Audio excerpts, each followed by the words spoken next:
Hi everyone, आज हम बात करने वाले हैं मिन कॉस्ट पाथ प्रॉब्लम के बारे में। ये बहुत ही फेमस प्रॉब्लम है। आप लीड कोड जीएफजी कहीं भी जाके इसको पढ़ सकते हो। डीपे की बहुत ही फेमस प्रॉब्लम है ये।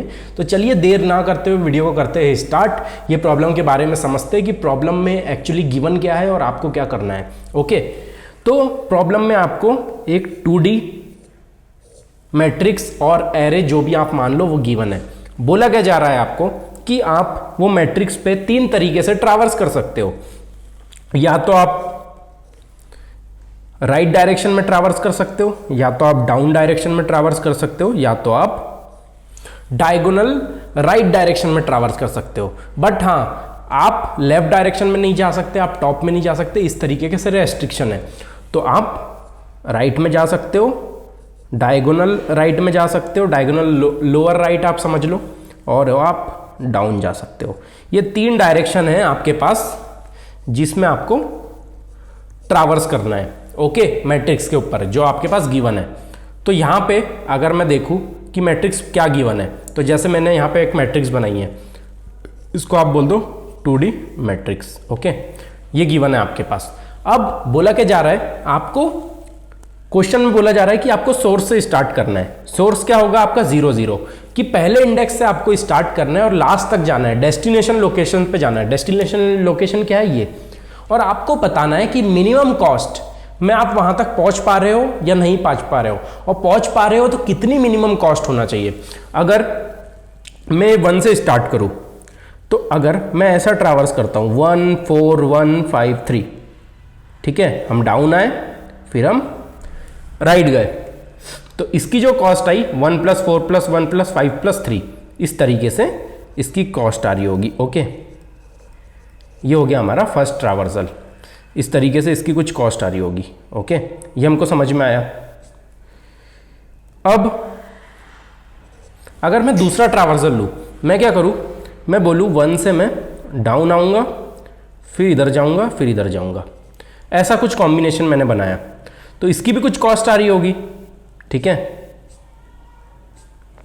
इसकी भी कुछ कॉस्ट आ रही होगी। अब मैं एक लास्ट वाला लेता हूं। मैंने क्या बोला, मैं पहले राइट जाऊंगा 1 2 3 2 3, इस तरीके से मैं गया, तो इसकी क्या कॉस्ट आई 1 + 2 + 3 + 2 + 3। कितनी हुई इसकी कॉस्ट, 3 + 2 5 5 + 3 8 2 10 1 11। ठीक है, ये 11 कॉस्ट हो रही है इसकी यहाँ पे। तो आपको बताना है कि मिनिमम नंबर ऑफ कॉस्ट में आप डेस्टिनेशन तक पहुंच जाओ, और मिनिमम कॉस्ट क्या होगी और रूट क्या होगा जिस पे आप पहुंच रहे हो। ओके, तो अगर मैं रिकर्शन से सोचूं, तो रिकर्शन क्या बोलता है कि आपको बेस केस पता करना है, आपको लॉजिक पता करना है, और आपको फंक्शनल कॉलिंग करना है, रिकर्शन कॉलिंग करना है। ओके, ये 3 चीज कॉलिंग करना है। बाकी आप एक स्टेप सॉल्व करो, रिकर्शन आपको बाकी चीज़ें सॉल्व करके लाके दे रहा होगा। ठीक है, अब समझते हैं कैसे वो सॉल्व करके लाके दे रहा होगा। यहाँ पे जो ऑप्टिमल बन रहा है वो बन रहा है 1 + 2 + 3 + 2 + 3। ओके, कि हम राइट गए और उसके बाद नीचे आ गए। और कोई ट्रैवर्सर है क्या जिससे हम जा सकते हैं, तो हम एक और ट्राई मारेंगे। हम क्या करेंगे, 1 से 2 पे जाएंगे, 2 से डायगोनल आएंगे और डायगोनल से नीचे आएंगे। तो अब कितनी कॉस्ट हुई 1 + 2 + 2 + 3, क्या 11 से कम आई क्या, 3 + 2 5 5 + 2 7 1 8। ठीक है, 8 आ गई। तो ये कॉस्ट है जो हमारी मिन कॉस्ट है 8। यही आंसर होने वाला है आपका 8। अब पता करना है आपको कि ये 8 मैं कैसे ला पा रहा हूँ, कैसे मुझे रिकर्शन अप्रोच सोचना है जिसके थ्रू ये क्वेश्चन सॉल्व कर पाऊँ मैं। कैसे आपको ट्रैवर्सिंग करना है, आप स्टार्टिंग लोकेशन पे हो 0 0 पे, और आपको n पे m × n लोकेशन पे जाना है। क्या हो जाएगा, n आपको रो हो जाएगी, m कॉलम हो जाएंगे, या दोनों में से कुछ भी कोई भी हो सकता है। ओके, तो आपको यहाँ पे पहुँचना है, ये आपकी डेस्टिनेशन लोकेशन है। ओके, तो अगर मुझे वहाँ पे पहुँचना है तो मैं किस तरीके से ट्रैवर्स करूँगा। मैंने आपको बताया कि 3 डायरेक्शन में ट्रैवर्स कर सकता हूँ। अगर एरे का साइज m रो है, ठीक है, n कॉलम है। ओके, ऐसा कुछ है, तो पहला ट्रैवर्सल आप कैसे कर सकते हो, पहला ट्रैवर्सल मैं कर सकता हूं m n - 1। दूसरा कर सकता हूँ m-1 n, ठीक है। तीसरा कर सकता हूँ m-1 n-1, ओके। ये 3 ट्रावर्सल हो जाएंगे, ठीक है। और रिकर्शन में हमने अभी तक देखा है कि हम लास्ट से स्टार्ट करते हैं और स्टार्टिंग तक जाते हैं, तो हम क्या यहाँ से स्टार्ट करेंगे और बैक करके जाके देखेंगे कि ये सोर्स लोकेशन पे हम पहुँच पा रहे हैं कि नहीं। आप स्टार्टिंग से भी कर सकते हो और लास्ट से भी कर सकते हो, मैं लास्ट से बता रहा हूँ, ओके, क्योंकि वो ईजी होता है हमेशा। तो ये 3 लोकेशन पे हमें समझ में आया कि इस तरीके से हम इंडेक्स के थ्रू ट्रावर्स कर सकते हैं, ओके। अब बात करते हैं सबसे पहले बेस केस की। बेस केस क्या होने वाला है? बेस केस बहुत इंपॉर्टेंट है, क्योंकि आप जब भी रिकर्शन सॉल्व करने जाओगे 3 चीज़ें आपके लिए इंपॉर्टेंट होगी। पहला है बेस केस, दूसरा है लॉजिक, तीसरा है रिकर्शन कॉलिंग, ओके। ये 3 चीज़ें आपके लिए इंपॉर्टेंट होने वाली है यहाँ पे। यहाँ पर हमें बेस केस सोचना है। बेस केस क्या हो सकता है? बेस केस हो सकता है कि आप सोर्स लोकेशन पे पहुँच गए। सोर्स लोकेशन पे कब पहुँचोगे? जब m = 0 हो जाए एंड n = 0 हो जाए। अगर ये होता है तो आप क्या रिटर्न करोगे? जो भी यहाँ पे वैल्यू रहेगी वो रिटर्न करोगे, क्योंकि वो वैल्यू आपको ऐड करना होगा, और जब भी तो आपको पता चलेगा मिनिमम आपका आया है वो वैल्यू ऐड करने पे या नहीं आया, आपको कहीं और पाथ से आके सोर्स तक पहुँचना है। तो हम क्या करेंगे, यहाँ पे रिटर्न कर जाएंगे, रिटर्न, इसको आप नाम दे दो, जैसे मैंने दे दिया ARR, तो ARR of m, n, okay. एक और केस है, जब आप सोर्स से ही बाहर हो जाए, मतलब आप इंडेक्स इससे बाहर हो जाए, 0 0 के नीचे चले जाए, तो इफ़ m < 0 और n < 0, अगर ऐसा कुछ होता है तो रिटर्न 0 कर जाओ, क्योंकि उस केस में हमारा कुछ भी ऐड नहीं होगा, हम आउट ऑफ इंडेक्स आ चुके हैं, हम आउट ऑफ मैट्रिक्स आ चुके हैं, तो वो डायरेक्शन में हम ट्रैवर्स ही नहीं कर सकते, तो हमें 0 करके रिटर्न कर जाना है कि कोई मिनिमम कॉस्ट वहाँ से हम निकाल नहीं पा रहे, ओके। अब तीसरा है कॉलिंग। तो मैंने कॉलिंग आपको बताई थी, ठीक है। कॉलिंग हमने 3 तरीके से कर सकते थे, ये और ये, ठीक है। ये हो जाती थी आपकी डायगोनल, कि आप दोनों को जब माइनस करोगे तो आप डायगोनल पे जाओगे, ओके। एक को माइनस करोगे तो अगर m आपकी रो है, ओके, और n कॉलम है, तो आप इधर से इधर मूव होंगे, ओके, ये वाले में। और अगर m आपका जैसा का वैसा है, n-1 है, ओके, तो m आपका जैसा का वैसा है, तो यहाँ से आप जाएंगे लेफ्ट, ओके, क्योंकि हम लास्ट से स्टार्ट कर रहे हैं। अगर हम स्टार्टिंग से करते तो हम अलग तरीके से चल रहे होते, ओके। तो ये लेफ्ट जाएंगे और m-1 मतलब टॉप, मैं ऐसा जाऊंगा, m-1 करूंगा तो हम रो को ऊपर जाके देखेंगे कि भाई ये वाली वैल्यू पे ये जो 2 है उसको हम कलेक्ट करेंगे, और फिर नेक्स्ट वाले जंप की तरफ तीनों कॉम्बिनेशन बना के देखेंगे कि कैसे मिनिमम निकाल सकते हैं, ठीक है। तो आपने अगर लास्ट क्वेश्चन देखा होगा तो लास्ट में हमने बताया था कि हमें क्या करना है, यहाँ पे रिटर्न करना है किसको, ARR ऑफ mn, ये हमें प्लस करना है कि करंट वैल्यू हम प्लस करेंगे, साथ में हम 3 स्टेप्स है हमारी, 3 डायरेक्शन है, उस पर जाके देखेंगे और उसका मिनिमम ले लेंगे। तो हम क्या बोलेंगे, मिनिमम ऑफ, अगर मैं फंक्शन का नाम दूँ यहाँ पे main path, okay, main path, उसमें पास कर दूँ ARR, ठीक है, m-1 n, comma main path ARR m-n-1, तीसरा हो जाएगा main path ARR m-1 n-1, ठीक है। ये 3 हो गए। तो होप आपको ये समझ में आया होगा। एक और बार मैं समझा देता हूँ। ये हो गया हमारा जब हम आउट ऑफ इंडेक्स हो जा रहे हैं, मतलब हम ऐसी जगह पे पहुँच रहे हैं जहाँ पे कोई वैल्यू ही नहीं रखी है, हम हमारे एरे के बाहर चले गए, तो उस केस में हमें 0 रिटर्न करना होगा, ओके। ये केस है जो कि हमारा बेस केस है। जब हम सोर्स लोकेशन पे पहुँच जाएंगे, मतलब स्टार्टिंग लोकेशन पे पहुँच जाएंगे, ओके। जब स्टार्टिंग लोकेशन पे पहुँच जाएंगे तो आपको क्या करना है, वो एलिमेंट पे जो भी स्टार्ट पे रखा है उसको रिटर्न कर देना, 0 0 पे जो रखा है, ओके। उससे क्या होगा कि यहाँ पे वो एलिमेंट रिटर्न हो जाएगा, इसके अंदर वो एलिमेंट आ जाएगा और वो एलिमेंट को हम ऐड कर पा रहे होंगे, ओके, कि हम सोर्स तक पहुँच गए, वो एलिमेंट की वैल्यू ऐड कर लो और पता चल जाएगा हमें कि मिनिमम क्या आने वाला है, ओके। और अगर हम नहीं पहुँच पाए, ओके, ये बेस केस हो गया कि जब सोर्स पे पहुंच गए, और जब हम स्टार्ट कर रहे हैं लोकेशन को, तो हम क्या करेंगे, करंट एलिमेंट, जैसे यहाँ से स्टार्ट हो रहा है 3 से, तो एक करंट एलिमेंट को मैंने ऐड किया और मिनिमम लिया किसका, कि आगे वाले सॉल्यूशन का, रिकर्शन को बोला कि आप तीनों डायरेक्शन में जाके देखो कि भाई आंसर आप कौन सी डायरेक्शन से मिनिमम ला पा रहे होंगे। तो हमने क्या किया, हमने एक स्टेप सॉल्व करी कि करंट वैल्यू हमने पिक करी, साथ में प्लस मिनिमम ऑफ 3 डायरेक्शन में हमने जंप किया और 3 डायरेक्शन में जाके देखा कि कहां से मिनिमम वैल्यू आ पा रही है। और ये बेस केस रोकने में हेल्प करेगा रिकर्शन को कि जब 0 0 हो जाएगा तो उसको पता होगा कि जो भी मैं डायरेक्शन से आया हूं, अब मुझे सोर्स मिल चुका है, तो मैं यहां पे वो पाथ को पूरे को प्लस करके एक आंसर जनरेट करूंगा और जो भी मिनिमम होगा उसको रिटर्न कर जाऊंगा। तो हर पाथ से वो सोर्स तक पहुंचेगा और जो भी मिनिमम पाथ होगा वो आपको मिल जा रहा होगा। यहाँ पे इस तरीके से कोड चल रहा है। ओके, इस कोड की अगर कॉम्प्लेक्सिटी की मैं बात करूं तो कॉम्प्लेक्सिटी काफी हाई होने वाली है। इसकी कॉम्प्लेक्सिटी होने वाली है 3 to the power m। Okay, why? Because हम 3 बार रिकर्शन कॉल कर रहे हैं। जितने भी बार करेंगे आप एक्सपोनेंशियल कॉल कर रहे हो तो आपकी कॉम्प्लेक्सिटी उतने टाइम्स हो जाएगी। अगर 3 बार आप रिकर्शन कॉलिंग कर रहे हो तो 3 to the power कुछ आ रही होगी आपकी, अगर 2 बार कर रहे हो तो 2 to the power आ रही होगी। दोनों ही बहुत हाई है, बहुत ज़्यादा हाई है। इसको हमें ऑप्टिमाइज करना होगा। पहले इसको हम लिख के देखते हैं और देखते हैं हमारा करंट आउटपुट आ रहा है कि नहीं, करेक्ट आउटपुट। तो चलिए करके देख लेते हैं इसको। तो यहाँ पे मैंने कॉस्ट नाम का एक एरे बना दिया है जिसमें मैंने कॉलम और रो डिफाइन कर दिया है 3 3। ओके, और ये एरे है जो हमने यहाँ पे अभी देखा था। ओके, और मैंने क्या बोला कि मिन कॉस्ट निकालो। इसमें मैंने एरे पास कर दिया और ये उसके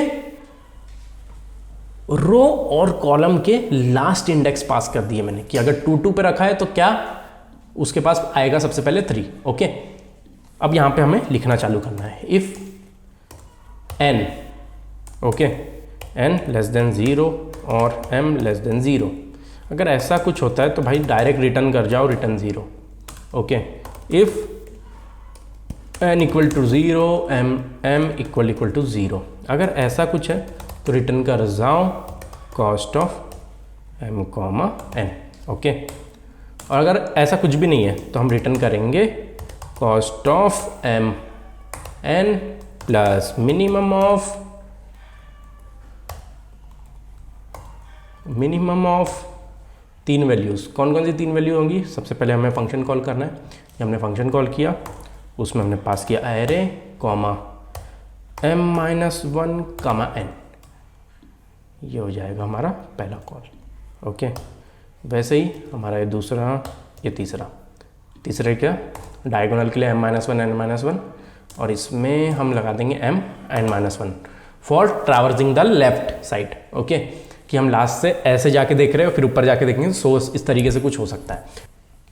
तो देखो हमने क्या किया यहाँ पे, हमने बोला कि भाई ये एक स्टेटमेंट हो जाएगा, ये एक स्टेटमेंट हो जाएगा, ये एक स्टेटमेंट हो जाएगा। ओके, ये हमारा बेस केस हो जाएगा। अगर हम आउट ऑफ रीच इंडेक्स हो जाते हैं तो ये हमारा कॉलिंग हो जाएगी, और लास्ट में ये हमारा तीनों डायरेक्शन में ट्रावर्स होके मिनिमम इसका आंसर प्लस जो करंट इंडेक्स पे आप हो उसमें ऐड करके आपको आंसर मिल रहा होगा, जो भी आपकी मिनिमम कॉस्ट होगी। ओके, बट यहाँ पे हमने एक गलती करी है। हमने क्या किया, हमने यहाँ पे 0 लिख दिया। ठीक है, जब भी आउट ऑफ बाउंड होते हैं और ऐसा कोई क्वेश्चन होता है कि मिन कॉस्ट आपको निकालना है, ओके, मिन कॉस्ट जैसा कुछ क्वेश्चन होता है अगर, ओके, पहले देख लेते हैं कि हमें क्या बोल रहा है। अच्छा, ओके, तो ये कॉस्ट को हमें कॉस्ट में कन्वर्ट करना है ARR को। तो अभी देखते हैं आउटपुट कितना आ रहा है। आपका आउटपुट आ रहा है 7, जो कि रॉन्ग है। ओके, यहां पे आपका आउटपुट मिल रहा है 7, जो कि टोटली रॉन्ग है। तो किस वजह से रॉन्ग आ रहा है? आपने ये जो कंडीशन लगाई है, इफ n लेस देन 0 और m लेस देन 0, तो आप रिटर्न 0 कर रहे हो, बट रिटर्न 0 आप गलत कर रहे हो। आपको रिटर्न करना है इंट ऑफ मैक्स। वाई? क्योंकि अगर आप रिटर्न इंट ऑफ 0 कर देते हो तो वो वैल्यू कहीं मैट्रिक्स में स्टोर हो जाएंगी। ओके, तो हर बार जब मिनिमम निकलेगा तो वो इंडेक्स को जो आप आउट ऑफ बाउंड पे गए थे वो वाले को कहीं ना कहीं स्टोर हो रहा होगा और वो 0 को वो कंसिडर करेगा मिनिमम एलिमेंट। तो हमेशा आपका आउटपुट यहाँ पे गलत आ सकता है। तो जब भी आप आउट ऑफ रीच जाते हो आपको क्या करना है, इंट ऑफ मैक्स रिटर्न कर जाना है। ओके, और अगर आपका क्वेश्चन में ऐसा बोला गया है कि आपको मैक्सिमम कॉस्ट निकालना है, तो इंट ऑफ मिन रिटर्न करना है वहाँ पे। यहाँ पे हम क्या कर रहे हैं, इंट ऑफ मैक्स रिटर्न कर रहे हैं। वाई? बिकॉज हमें मिनिमम कॉस्ट निकालने को बोला है। तो मिनिमम कॉस्ट का मतलब है कि अगर आप 3 डायरेक्शन में जा रहे हैं, एक जगह इंट ऑफ मैक्स लिखा है और 2 जगह कुछ वैल्यूज़ है, तो वो दोनों का मिनिमम लेके रख लेगा वो, क्योंकि एक जगह तो इंट ऑफ मैक्स है क्योंकि आप आउट ऑफ रीच हो गए थे। ओके, तो होपफुली आपको यहाँ पे समझ में आया होगा कि कैसे हमारा आउटपुट करेक्ट आ रहा है और क्यों हमने ये फर्स्ट वाली कंडीशन लगाई है जो कि रिक्वायर्ड थी। ओके, और ये सेकंड वाली बेस केस और थर्ड वाली तो आपको पता ही है कि तीनों डायरेक्शन में आप ट्रैवर्स कर रहे हैं और जो आपका करंट एलिमेंट है उसमें आप वो ऐड कर ले रहे हैं। ओके, आप रिकर्शन को बोल रहे हैं कि अगले सॉल्यूशंस आप फाइंड करके लाओ, एक सॉल्यूशन मैं लिख दूंगा, बाकी की मुझे चिंता नहीं करनी है। होपफुली आपको ये भी समझ में आया होगा कैसे हमने यहाँ पे रिकर्शन अप्लाई किया और कैसे इस पे हम मेमोराइजेशन अप्लाई कर सकते हैं। आपको अच्छे से समझ में आया होगा। अब चलते हैं इसको ऑप्टिमाइज की तरफ। हमको क्या करना है, हमको एक क्रिएट कर लेना है एरे, इसको हम दे दो मेमोराइजेशन नाम, मेमो लिख देते हैं हम, और ये हो जाएगा ये। इसमें हम पास कर देंगे memset, okay, memo comma -1 comma size of memo. Okay, ये हो गया। और वही मेमो हमें यहाँ पे पास कर देना है, ये हमने पास कर दिया। और इंट ऑफ, ये हो जाएगा हमारा इंट ऑफ मेमो। ओके, ये हो गया। अब ये 2 अप्रोच हो गई, ठीक है। ओके, हमें इतनी बात समझ में आई। हमें क्या करना है, हमें यहाँ पे लिखना है if memo of m n not equal to -1, अगर वो इक्वल नहीं है -1 के, तो हमें क्या करना है, हमें फिर से वो वाले इस पर सॉल्व नहीं करना है और हमें सीधे आंसर रिटर्न कर देना है। इसका मतलब हुआ कि भाई हमें नेक्स्ट कॉल रिकर्शन की बार बार कॉल करके नहीं देखना है, वो इंडेक्स हमें पता चल चुका है कि उस पर -1 नहीं है, मतलब आंसर पहले से प्रेजेंट है और पहले से हम कैलकुलेट कर चुके हैं, तो हमें वो सीधे रिटर्न कर जाना है। और वैसे ही ये तो हो गया हमारा चेक का, बट इसको फिल भी तो करना होगा। करेंटली अभी सब -1 रखा है मेमो के अंदर, तो ये हमने फिल कर दिया। इससे क्या, मेमो के अंदर आंसर स्टोर होते रहेंगे और जब भी डुप्लीकेट आंसर्स फिल से कॉल होंगे तो ये यहाँ से ही रिटर्न कर जाएगा, फिर से कैलकुलेशन नहीं होगी इसकी। अगर इसको रन करके देखें तो देखते हैं क्या हो रहा है। तो अभी क्या बोल रहा है, मिन cost not declare here. Okay, तो आपने मेमो जो है वो इसके अंदर डिक्लेयर नहीं किया, तो आप क्या करो, इसके अंदर तीनों कॉल्स के अंदर हम डिक्लेयर कर देंगे मेमो। ओके, मैंने डिक्लेयर कर दिया मेमो। अब होपफुली रन हो जाना चाहिए। रन करके देखते हैं क्या आउटपुट आ रहा है। आपका आउटपुट आ रहा है 8। अब हम देखने वाले हैं टैबुलेशन अप्रोच के बारे में, जिसको हम बॉटम अप अप्रोच भी कहते हैं। ओके, तो अगर आपके पास ये 2D एरे गिवन दिया गया हुआ है, ओके, और आपको इसमें टैबुलेशन मेथड लगाना है, तो टैबुलेशन मेथड क्या करती है, टैबुलेशन मेथड में आपको कुछ पहले से प्री रिक्विजिट एरे में फिल करना होता है, उसके बेसिस पे वो अगले आंसर्स जनरेट करते हैं। ओके, या जनरेट करती है। ओके, तो यहाँ पे मुझे क्या रिक्वायर्ड है, मुझे एक 2D एरे रिक्वायर्ड है, जैसे कि आपको गिवन दिया गया है, जिसको हम बोलेंगे डीपी एरे। ओके, आपको प्री रिक्विजिट क्या क्या कर सकते हो आप, कि प्री वैल्यूज क्या क्या भर सकते हो जिसकी हेल्प से आप आंसर जनरेट करने वाले हैं। तो क्वेश्चन में क्या बोला गया था, हम राइट चल सकते हैं, हम डाउन चल सकते हैं, हम डायगोनल चल सकते हैं। कहाँ से, फ्रॉम सोर्स से। ओके, इतना हमें समझ में आया। तो हम क्या बोल रहे हैं कि भाई आपके पास क्या प्री रिक्विजिट है, तो मैं बोलूँगा मेरे पास है 1 3 5 6। ये वैल्यूज़ मैंने कैसे भरी, ये वैल्यूज़ मैंने भरी, अगर मैं यहाँ से इधर चलता हूँ तो क्या कॉस्ट आएगी, यहाँ पे 2 + 1, यहाँ पे 3 रिप्लेस हो जाएगा। ओके, ये 2 की जगह 3 हो जाएगा। अगर ये 3 से यहाँ चलता हूँ तो 3 और 3 हो जाएगा 6। ओके, यहाँ पे मैंने 5 लिखा जो कि रॉन्ग है, यहाँ पे हो जाएगा 6। ओके, ये 6 हो गया। उसके बाद अगर मैं नीचे आऊँ, अगर मैं नीचे जाने की कोशिश करूँ तो 4 रिप्लेस हो जाएगा 5 से और 5 + 1 हो जाएगा 6, ऐसा कुछ रिप्लेस हो जाएगा। ओके, अगर मैं सीधा सीधा ट्रैवर्स करता हूँ तो ये हमारी प्री रिक्विजिट हो गई। ओके, अब आपको क्या करना है, आपको ये वाली वैल्यूज़ फाइंड करना है। कौन सी वाली, ये वाली, कि यहाँ पे क्या आएगा। तो यहाँ पे क्या दिया गया है आपको 8। अब आपको क्या करना है, प्रीवियस इधर जाना है, इधर जाना है, इधर जाना है, तीनों का जो भी मिनिमम है, जैसे 1 है यहाँ पे, तो 8 + 1 यहाँ पे 9 हो जाएगा। ओके, वैसे ही यहाँ पे आपको इधर जाना है, इधर जाना है, इधर जाना है। क्या है 3, 3 + 2 5 हो जाएगा। वैसे ही यहाँ पे आपको 3 जगह जाना है, इधर जाना है, ऊपर जाना है, बाजू में जाना है। कौन सा मिनिमम है? 5 मिनिमम है। 5 + 5 10 हो जाएगा। यहाँ पे आपको इधर जाना है, इधर जाना है, इधर जाना है, तो 5 + 3 8 हो जाएगा। तो देखो आपका आंसर आ गया ना, डेस्टिनेशन पे आपको 8 मिल गया। अगर आप तीनों डायरेक्शन का मिनिमम ले लेते हो और स्टार्ट करते हो फ्रॉम सोर्स और डेस्टिनेशन पे जाने की कोशिश करते हो, और अगर आपके पास ये 3 चीज़ें फिल है, आपकी रो फिल है और कॉलम फिल है फर्स्ट वाला, तो आप आंसर निकाल पा रहे होगे। होपफुली आपको समझ में आया होगा। अब इसको कोड करके देखने वाले, बहुत ही सिंपल है, आपको एक बार में समझ में आ जाना चाहिए मेरे हिसाब से। इसको कोड करके देखते हैं कि कैसे हम इसको कर पा रहे होंगे। तो यहाँ पे मैंने क्या किया, यहाँ पे मैंने क्रिएट कर लिया एक डीपी नाम का एरे, और उसमें 0 0 पोजीशन पे, सोर्स पोजीशन पे हमने डाल दिया कॉस्ट ऑफ 0 0। अब हमें क्या फिल करना है? सबसे पहले हमें रो फिल करना है। तो i = 0, ठीक है, i > n, i ++, ठीक है। आप dp ऑफ 0, i में डालोगे, आपको ये 1 से करना है, ओके। तो 1 से आप क्या करोगे? dp of 0, i - 1 plus cost of 0, i।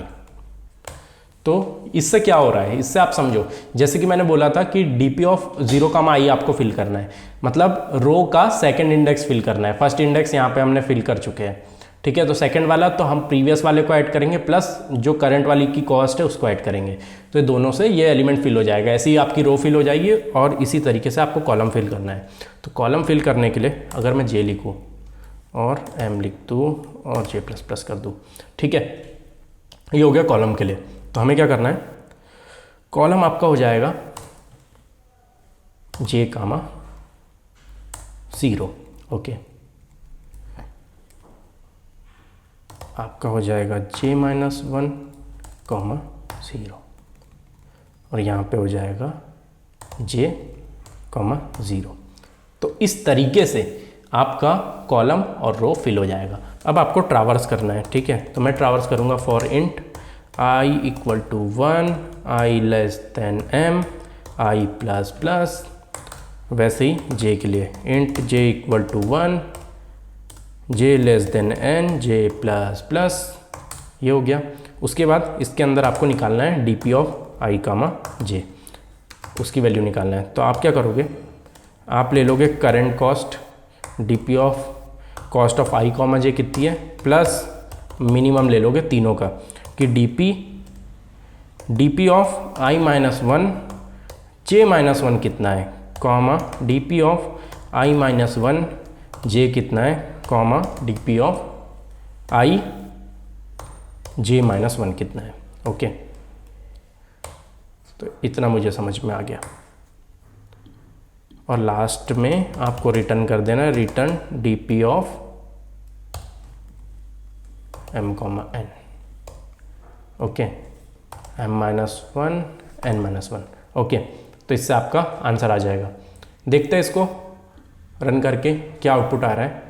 अच्छा, तो यहाँ पे गलती से हमने j की जगह कहीं पे i लिख दिया है, यहाँ पे हम रिप्लेस करना भूल गए। इसको एक और बार रन करके देखते हैं। देखो अभी 9 आ रहा है, बट आउटपुट में आना था 8, ओके। तो ऐसा क्यों हुआ ये समझते हैं। सो क्या हो रहा है, हम ये जो ट्रावर्स कर रहे हैं, हमने m और n जो इंडेक्स पास करे हैं उसमें हमें = लगाना पड़ेगा, क्योंकि हमने 2 2 पास करे हैं, हमने 3 और 3 पास नहीं किया है यहाँ पे। तो ये मिस्टेक हो गई है हमसे, हमें हर जगह = लगाना होगा, और ये हमारा आंसर सही चल रहा होगा, ओके। अब रन करके देखते हैं। तो देखो आउटपुट आपका 8 आ रहा है। इस तरीके से मिस्टेक आपकी नहीं होना चाहिए। या तो आप 3 3 पास कर रहे हो तो ये इक्वल हटा देना, और यहाँ पे -1 लगा के आपका आंसर चल जाएगा। अगर 2 2 पास कर रहे हो, मतलब लास्ट इंडेक्स आप ऑलरेडी दे रहे हो कि कहाँ तक रो प्रेजेंट है आपकी, तो आपको mn रिटर्न करना है और = यहाँ पे हर जगह लगा देना है, क्योंकि आपको वो इंडेक्स तक ट्रावर्स करना पड़ेगा। तो होपफुली आपको समझ में आया होगा। हमने रिकर्शन सॉल्यूशन अप्रोच पे काम करके देखा, उसको सॉल्व करके देखा, मेमोराइजेशन लगा के देखा, उसके बाद हमने बॉटम अप अप्रोच से भी ये क्वेश्चन को बना के देखा। तो हमने सभी टाइप की अप्रोच यहाँ पे ट्राई करी। होपफुली आपको मज़ा आया होगा। तो चैनल को सब्सक्राइब कर लेना, वीडियो को लाइक कर देना, ऐसे वीडियोस आपके लिए आते रहेंगे। तब तक के लिए take care, love you, bye bye, have a good day.